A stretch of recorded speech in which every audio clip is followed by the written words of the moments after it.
Welcome back to Chukitable Media, a reviewer channel, a documentary space that deals with current issues, future, and the past events.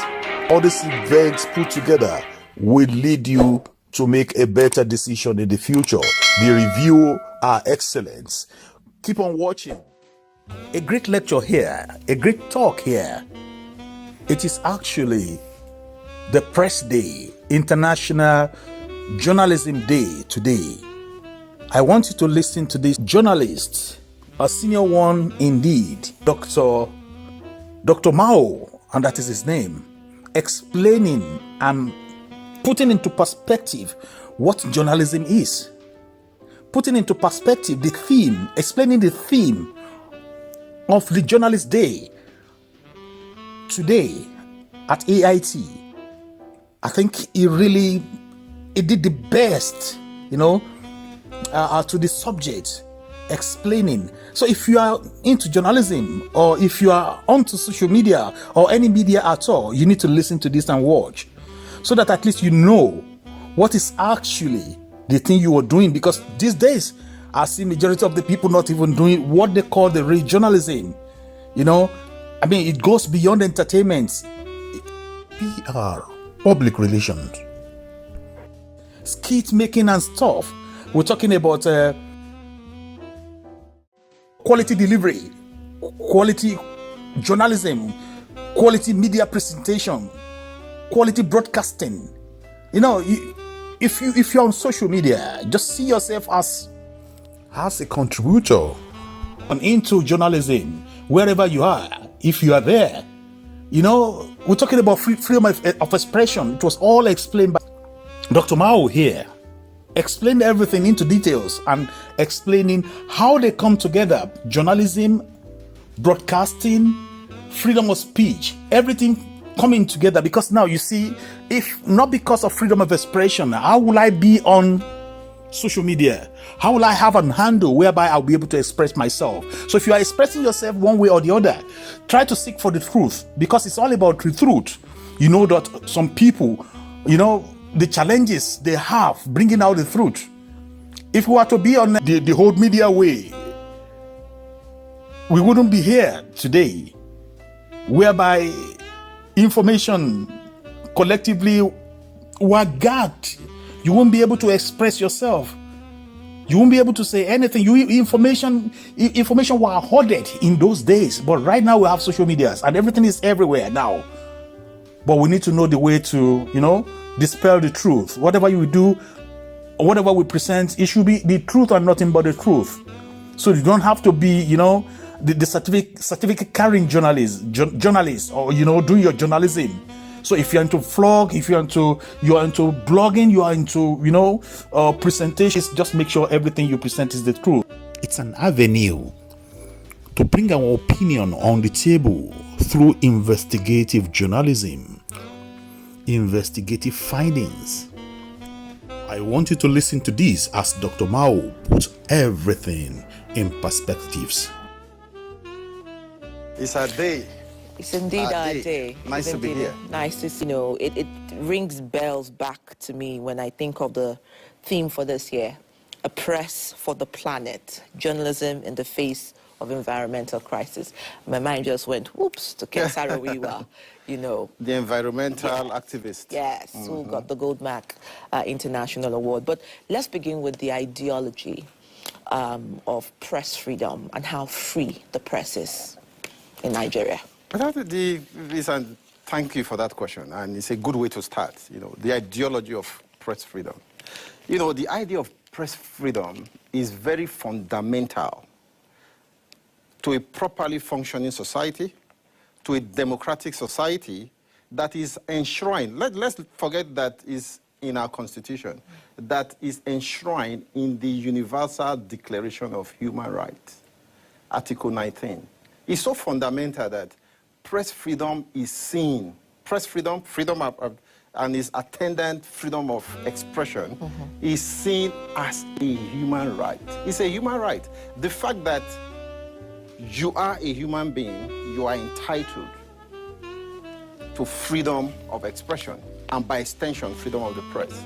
So to remove that freedom from you or deprive society of freedom of the press, the means to express, because the press, the media is actually a platform by which people exercise their freedom of expression.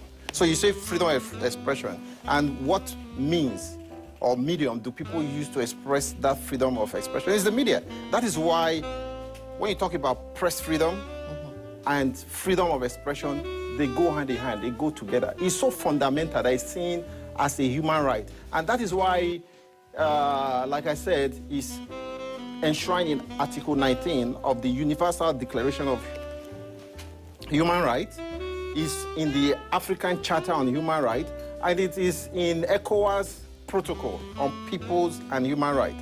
It is all this, if you look at all these conventions, Nigeria is a signatory to all of them. Absolutely. And it's only natural that in a democracy, that basic human right is also enshrined in Section 39 of the Nigerian Constitution, which grants freedom of expression and freedom of the press. So to answer your question, you know, freedom of expression, freedom of the press is very important. We cannot have a functioning democracy. You know, democracy and freedom of the press, they are seen as Siamese twins. They are together, they go hand in hand.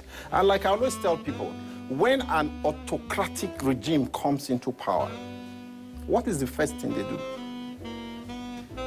They clamp down on freedom of expression and freedom of the press.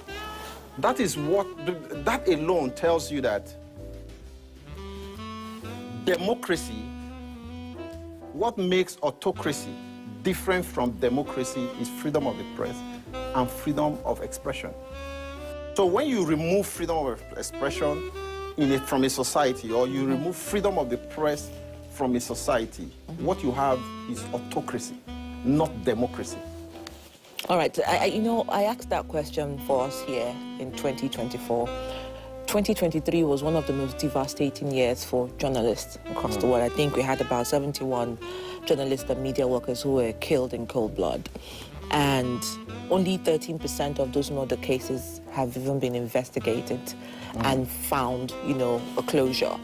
In terms of the currency, and when I'm talking currency, I'm talking about the value of the lives of journalists. A lot of times, young people would say, oh, gone are the days when I used to think journalism and I see truth, integrity, trust, now it's about survival.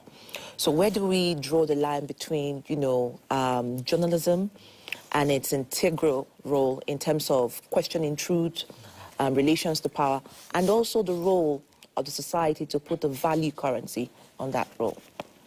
What you are talking about is what's the role of the journalists in society, in contemporary society? Yes. In line with the challenges that they also face. Absolutely. Journalism comes with its drawback. And it's because of what is considered as news. News is often seen as an event that obtrudes itself.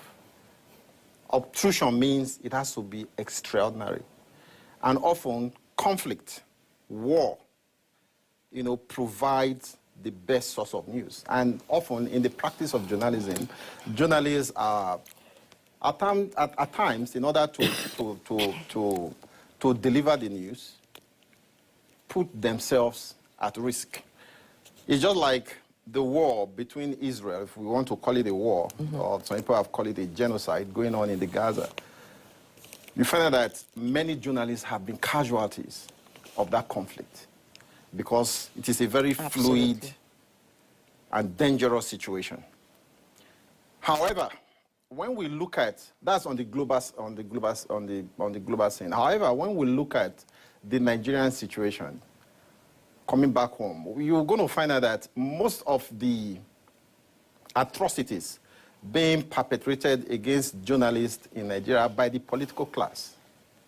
One, there's an attempt, it seems deliberate, since this democratic era, to censor the media, to use to come up with all kinds of anti-social media bill to censor the media. There's an attempt, it's something I've discussed severally. There's an attempt to recreate IBB's Decree 4, through several anti-social media bills that have been presented in the National Assembly for passage. Okay? And when you look at the disposition of many of our politicians, like what happened with Dave Umahi and a lady journalist in Lagos yesterday, he was just asking a question and seeking clarification, and you lashed out at the lady, you know, who was performing his job. And you look at what happened to the general editor of First News, Olatunji, who was picked up from his house, Gestapo style, and incarcerated in DIA's dungeon in Abuja here for 14 days.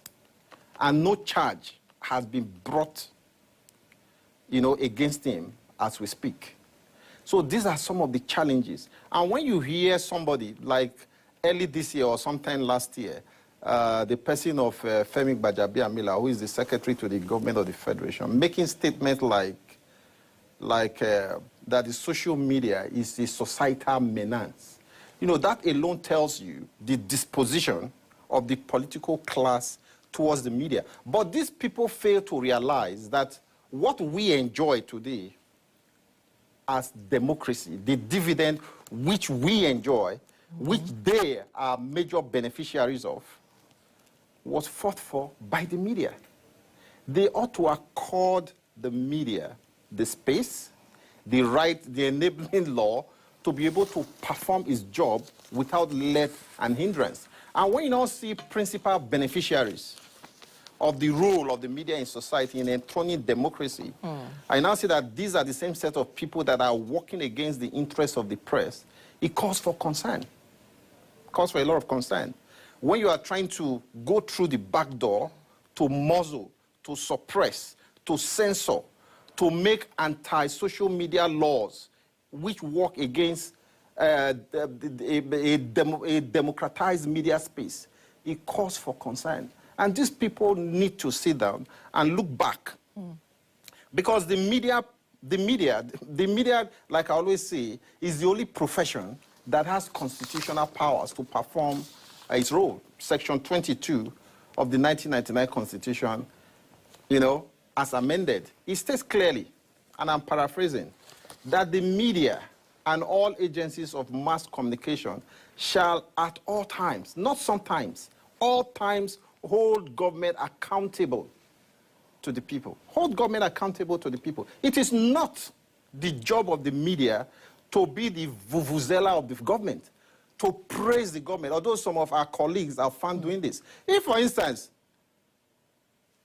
the man we just spoke about, Umahi, is constructing an expressway, which they call a coastal expressway from Lagos to Calabar. They are doing their job. If Wike is tying all the roads in Abuja, he is doing what he is expected to do. That is his job. If the National Assembly are giving us good laws, they are doing what they are supposed to do. If President Tinubu is living up to his responsibility and the Naira becomes like the value of the Naira appreciates to where he met it, he's doing his job. It is not the job of the media to start praising him. The job of the media is to look for what he is not doing right and focus on those ones. That's how the media work in the society. The job of the media is actually disclosure. And disclosure means shining light on the dark accesses, places in government. Not to look at what you are doing right and start praising you and telling you that you are doing the right thing. Oh, that comes to the realm of public relations. The media don't do public relations. And in some places I've given this example. I say, if out of 100, you know, to distinguish the difference between public relations and journalism, if out of 100, the government is doing 99 right and 1 wrong, the focus is to amplify the one wrong. That is the job of a journalist, to amplify that one and focus on it until the government gets that one right. I'm not interested in the 99 that you've done right. You are doing what you campaign to do, what you are in government to do and what you ought to do. I should focus on that one that you are not doing right. Then when it comes to public relations, the reverse is the case.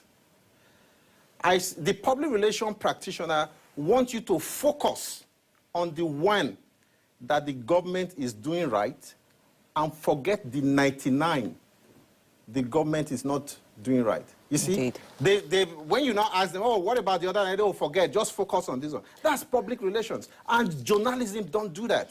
But unfortunately, this fact is lost to many of our colleagues who don't know that there is a clear line between public relations and journalism.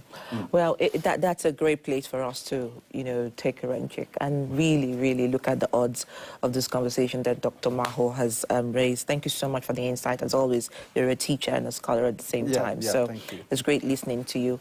And I'll just end this interview by saying, chapter 4, section 32 talks about right to freedom of expression and the press. Every person shall be entitled to the freedom of expression, including the right to hold opinions and to receive and impact ideas and information without interference. And that's what it says. Thank you for watching. If you're new to this channel, consider subscribing so you won't miss out any of our latest video.